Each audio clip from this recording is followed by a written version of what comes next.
When life change in an instant, when endurance is only option left rather than hope, when your loss is irrevocable, irreversible, ये किताब आपको इन पंक्तियों के essence से लेकर चलती हुई अपनी परिणति तक पहुंचेगी. So Ram Ram, I recently completed this book, and here is my take on the book. This book is Independence by Chitra Banerjee. I hope you can see this. Chitra is a well-known author. She has a very famous books, namely Palace of Illusions and Forest of Enchantments, and I think other one about the Queen, regent of Punjab, the last queen. So she is very well known. Despite of the fact that I mostly disagree with her thought process and ideas, her thought process and feminist thought process and ideas, and the shape her characters take, only to embolden their feminist identity, I will have to agree that she writes very well. Her progress in writing can't be challenge, मतलब इतना अच्छा लिखती हैं वो कि मैं उनको पूरी किताब अंत होने तक मैं उनको बहुत बार बोलता हूँ कि ये कई चीज़ों की इनकी ज़रूरत नहीं थी, बेवजह वो अपना जो है अस्तित्व खड़ा करने की कोशिश कर रही है, सामान्य तरीके से चीज़ चल सकती थी वहाँ पर वो अलग जाने की कोशिश कर रही हैं, बहुत बेकार लगता है, बट वो उनकी राइटिंग स्टाइल फिर भी इतनी अच्छी होती है कि कहीं कहीं जगह ऐसा लगता है कि आप घुस गए हो, डूब गए हो उसके अंदर. So this book is revolving majorly around the story of three girls, three sisters. Okay, तो बंगाल का एक परिवार है और उनकी 3 बेटियाँ हैं और वो कुछ 2 परिवारों के बीच की कहानी है और 3 प्रमुख पात्र जो हैं वो लड़कियाँ हैं। उन लड़कियों की ज़िंदगी एकदम से 1 दिन के अंदर कैसे ट्रेजिक इंसिडेंट होता है और वो बदल जाती है एकदम से, ठीक है? और उसके बाद लाइफ़ का किस तरह से क्रूअल फेस, मतलब भयावह रूप सामने आता है उनके, और वो आगे किस तरह से हैंडल करती है उस फेज़ को। ये किताब मतलब उस तरह उ उस उनकी उस कहानी से आपको लेके चलती है।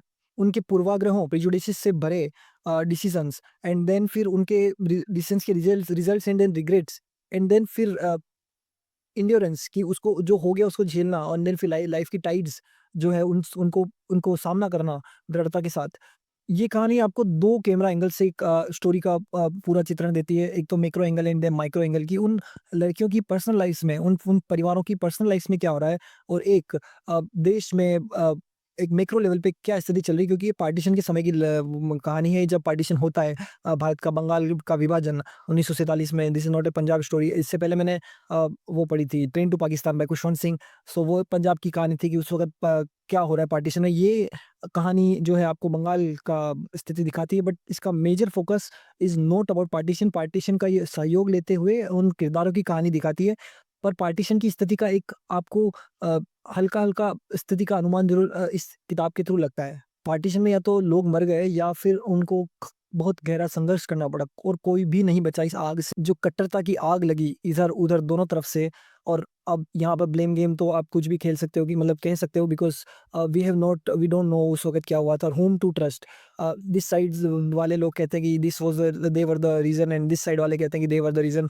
पंजाब के जब आप खुशवंत सिंह को पढ़ेंगे तो उसमें भी यही लगेगा कि आपको किसको ब्लेम करें. इस तरफ वाले बोलेंगे आपको कि इस तरफ वालों ने ये सब उत्पात शुरू करा, और इस तरफ वाले बोलेंगे इस तरफ वालों ने उत्पात शुरू करा. एंड एज ए रीडर मेरी बायसेस हो सकती है, but I don't think so they matter. But what actually happened, कई लोगों की ज़िंदगियाँ बिल्कुल बर्बाद हो गई. ये बात अलग है कि आदमी बना इस तरीके से होता है कि कुछ भी हो जाए, मतलब जब तक वो मरता नहीं तब तक वो लड़ता रहता है, जीतता रहता है. वो हारना मतलब आदमी के नसीब में है नहीं, वो हारता ही है. जब तक मरेगा नहीं तब तक वो लड़ेगा, कुछ ना कुछ करेगा. So this is what this story shows कि वो तीनों लड़कियाँ इतना सब कुछ उनसे छीन जाने के बाद भी वो खड़ी रहती है, क्योंकि there is no other option. कहानी में प्रिया का चरित्र प्रमुख लग सकता है कई पाठकों को कि भाई ये अच्छा, ये प्रिया कैन बी हीरो, बट नहीं. तीनों जो बहनें हैं वो, और चौथा अमित, और उसके अलावा नव कुमार और उसके अमित के पिता, उनका नाम मुझे स्मरण नहीं हो रहा है अभी. तो वो सारे लोग ये अति प्रमुख पात्र हैं, और इन सब का बहुत ही गहरा योगदान है. इसमें पुरुष किरदार भी अति महत्वपूर्ण थे. ये नहीं था कि भाई ये जो है अ, महिलाओं के लिए लिखती हैं, तो इस किताब में पुरुषों को बिल्कुल ही मतलब साइडलाइन कर दिया गया हो. आगे इसमें भी फ्लो है, क्योंकि इनका थॉट प्रोसेस वही है कि हमें महिला किरदारों को जो है उभर कर लेकर के आना है. सो वहाँ पे वो दिख जाता है कहानी खत्म होते-होते. बट जो पुरुष किरदार थे, चाहे नव कुमार या फिर अमित के पिताजी या फिर अमित, तीनों जो कैरेक्टर्स थे बहुत ही प्रमुख और बहुत ही स्ट्रॉन्ग कैरेक्टर. या फिर दीपा का जो हस्बैंड था, उसका नाम मैं भूल रहा हूँ, तो वो भी एक अच्छा स्ट्रॉन्ग कैरेक्टर था. और स्ट्रॉन्ग कैरेक्टर होने के बावजूद बावजूद because she is of course there is an clear cut, और इसमें कोई गलत नहीं है कि वो उनका यही है कि वो फीमेल कैरेक्टर्स को उभार कर लाना चाहती है. तो फीमेल कैरेक्टर्स आउटशाइन करते हैं आखिरकार, किसी न कि बड़ी-बड़ी फ्लॉड लॉजिक में भी कई बार, और कई बार अच्छी तरीके से भी. और कहानी मतलब जिस तरह से शुरू होती है, जहाँ जिस पॉइंट पे शुरू होती है, जिस चित्रण के साथ, जिस सीन के साथ शुरू होती है ना, अगर आप फ़िल्म देख रहे हो, सो इस फ़िल्म में ये लोकेशन है भाई, इस जगह से शुरू हो रही है एंड जहाँ खत्म होती है, दोनों लोकेशन सेम है और वो मतलब बड़ा अच्छी तरीके से सोच समझ करके उन्होंने लिखा है और ये आपको बहुत तगड़ा हिट करता है बिकॉज़ आप इतनी सारी इमोशनल से होके आते हो और आपको वही जगह, वही सब कुछ और पर कितना कुछ बदल गया है, तो वो आपको बहुत गहरा हिट करता है। तो बहुत ही अच्छा तरीके से इसको यूज़ किया गया है। आपके इमोशंस को श्योरली ये बाहर लेकर के आएगी। मैं बोल रहा हूँ कुछ जगह फ्लोज़ लगेंगे आपको, बट स्टिल ये आपको वो इमोशनली टच करेगी, ये पक्का। और कहानी को कुछ पार्ट्स के अंदर बाँटा गया है, कुछ सालों के अंदर कि भाई इस ईयर का, इस समय का ये, इस समय का ये, इस समय का ये, इस कुछ पार्ट्स में बाँटा गया है। सो उन उन पार्ट्स के शुरुआत में एक विवरण खाका खाचा जाता है, खींचा जाता है कि भाई अच्छा क्या स्थिति है on macro level and on micro level. एक पहेली के तौर पर बूझा जाता है कि भई अच्छा अ, देश की स्थिति क्या है?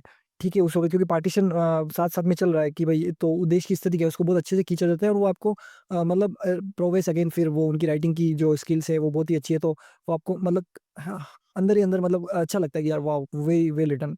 And then the use of songs, lyrics of course songs तो बजेंगे नहीं, किताब है।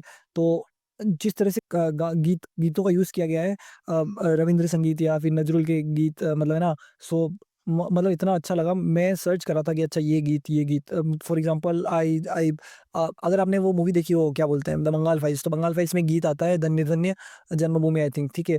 सो वो गीत का इसमें मेंशन आता है, बहुत सारे अन्य गीत एकला चलो रे इनका मेंशन आता है, ठीक है? तो आप जानते हो कि अच्छा क्या है, इसका अर्थ क्या है? क्या लिखा रवीन्द्रनाथ टेगोर, रवीन्द्रनाथ इतना बड़ा नाम है और नज़रुल भी वो बहुत बड़ा नाम है। उधर मुस्लिम साइड में बहुत ज़्यादा है बट इधर इतना नाम सुनने को नहीं मिलता। रवीन्द्रनाथ तो all over India very, very famous है। हम उसमें कोई बंगाली तो उनको भी जानते होंगे बट एक सामान्य भारतीय नागरिक होने के कारण भी मैं रवीन्द्रनाथ को जानता हूँ, बंगाली होने की आवश्यकता नहीं रवीन्द्रनाथ को जानने के लिए बट जो है नज़रुल उनका जो लिखा गया है, वो भी बहुत ही अच्छे गीत हैं। तो मुझे ना फर्स्ट में बंगाल फाइल्स की याद आई और सेकंड थिंग मुझे याद आई धुरंधर की। तो धुरंधर मूवी अभी जो सुपर हिट हुई थी, उसमें one of the major fact मतलब वन ऑफ द मेजर और माइनर और वेरी नॉर्मल फैक्ट कि उसमें सीन्स के दौरान गानों का बहुत अच्छे से प्रयोग करा गया था।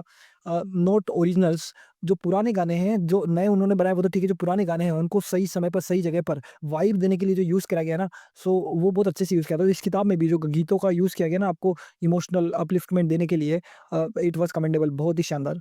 अब यहाँ पर मैं थोड़ा-सा वो लेखक की क्या इसमें कमियाँ मुझे किताब में नज़र आई अ, कि इनके कैरेक्टर्स जो थे फॉर एग्ज़ाम्पल नव कुमार की डेथ हो जाती है राइट्स के अंदर। सो उसकी लड़कियों में दे हैड नो रेज, उनको कोई गुस्सा नहीं था कि उनके पिता की हत्या कर दी जाती है दंगों के अंदर, ठीक है?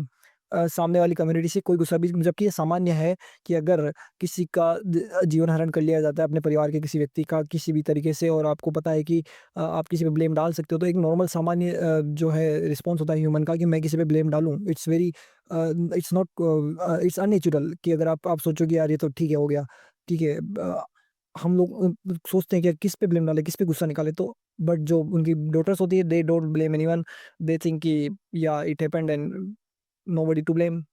एंड बुक जो कहानी टर्न लेती है, जो ट्रेजिक इंसिडेंट होता है वही फ्लॉड था, मतलब कि ऐसा नंद कुमार की डेथ, जो उनके फादर की डेथ होती है वो फ्लॉड था। वो एक डॉक्टर होता है और वो राइट्स चल रहे होते हैं एंड देन इधर से कॉल आता है कि भाई आपको सहायता के लिए आना पड़ेगा, इधर बहुत लोग हैं और वो कहाँ पे बुला रहे हैं उसको कि मुस्लिम इलाके में। So any Sen man will say कि भाई क्यों, मतलब मैं खुद ही जिंदा नहीं बचूँगा मुस्लिम इलाके में जाऊँगा तो, क्योंकि तू कितनों को रोकेगा? If you are Muslim my friend there is my friend. वो बहुत अच्छा है, he his intentions are very great. But आस-पास जो आग लगी हुई है वो तो सबके दिलों में लगी हुई है ना दोनों तरफ से। कुछ लोगों को छोड़ दें, उनको फ़र्क नहीं पड़ता। वो सेन लोग हैं, उनको समझ में आता है कि क्या क्यों करना है ये सब। बट अधिकतर लोग तो, आप अगर मुस्लिम इलाके में जा रहे हो और आपको लगता है कि आपकी जान खतरे में है, तो आप अगर 2 की जान बचा भी लोगे, तो आप खुद मर जाओगे, जो आज आप लाइफ़ टाइम में कितने और लोगों की जान बचा पाते। आपने अपनी लाइफ़ ही खतरे में डाल दी। ये क्या तरीका होता है भाई? You need to save your life है ना, कि बेसिकली अब कहीं पे आपकी रिस्पॉन्सिबिलिटी बड़ी है, आपको और भी पीछे आएँगे आप, ये समय निकल जाएगा। उसके बाद if you are a doctor, अब जो बंगाल में ज़्यादा गरीबी है, वहाँ पे आप गरीबों की सहायता करते हो, तो आपको नहीं लगता कि आपको बाद में उन लोगों का लिए खड़ा रहना चाहिए? आज कुछ मरेंगे तो आप प्रकृति के प्रकोप को कैसे रोक सकते हो? एक अकेला जना क्या कर सकता है? सो एक बेसिकली थोड़ा-सा कॉमन सेंस जिसे बोलते हैं राइट, दंगों में घुसना मतलब ये क्या मतलब बात होती है? और वहीं से फिर बुक चालू होती है, बट तो सबसे बड़ा जो बेस है इस बुक का, वो फ्लॉड है। सो दैट्स व्हाई मुझे ये प्रॉब्लम है, बट स्टिल तो बुक की यूँ है कि अगर इसको इग्नोर कर दो तो बुक फिर यूँ नहीं है कि पूरी की पूरी खराब है। एंड एंड भी थोड़ा-सा अजीब होता है, फास्ट होता है, अजीब होता है। बट मतलब कि वो फिर आपको दिख जाता है कि यार ऑथर बस क्या ट्राई कर रही है ऑथर, ठीक है? So still I will say कि ये बुक पढ़ने लायक है, बिकॉज़ आपको बंगाल के बारे में जानने को मिलेगा, आपको गीत जो लिटरेचर आप रविंद्र संगीत नज़रुल इनके बारे में, मैं रविंद्र संगीत मतलब रविंद्रनाथ का तो हमने सुना है, उनको पढ़ा भी है थोड़ा बहुत, उसके अलावा नज़रुल को हमने नहीं पढ़ा है, ठीक है? सो बंगाल की थोड़ा बहुत स्थितियाँ, उसका कल्चर, उसमें थोड़ा इंटरेस्ट आएगा, ठीक है? और कहानी तो इतनी बुरी भी नहीं है, मतलब इट्स वेरी गुड, मतलब वो फ्लॉज़ को हटा दे तो। सो दैट्स व्हाई मुझे लगता है कि ये बुक ना पढ़नी चाहिए। मतलब ये बुक मैं मुझे जब मैंने इसको पढ़ के खत्म करा था, तो मुझे लगा था ये मैंने बेस्ट बुक पढ़ी है इन अ व्हाइल, ठीक है? इनकी जो मैंने पहले 3 किताबें पढ़ी थी, palace of illusion and again I am repeating the things, forest of enchantments and the last queen, उन तीनों से ये लाख गुना बढ़िया है। और इसका इसका पता नहीं शायद इतना चर्चा इस पे होती नहीं है, बिकॉज़ इनके फेमस किताबों के नाम में palace of illusion and forest of enchantments आती हैं। वो शायद इसलिए फेमस है क्योंकि रामायण और महाभारत पे बनी है, बट दे वो कचरे में डालने लायक किताब है, with all due respect to Ramayan and Mahabharat, क्योंकि रामायण महाभारत वो बहुत ही अच्छी चीज़ें हैं, और पर जो ऑथर ने अपना कचरा करा है ना उन किताबों के अंदर, तो वो तो बेकार है। बट ये किताब इनका एटलीस्ट खुद का ओरिजिनल है, एंड बढ़िया है। सो या read it, go for it. This was it in the video. Thank you for watching. Ram Ram.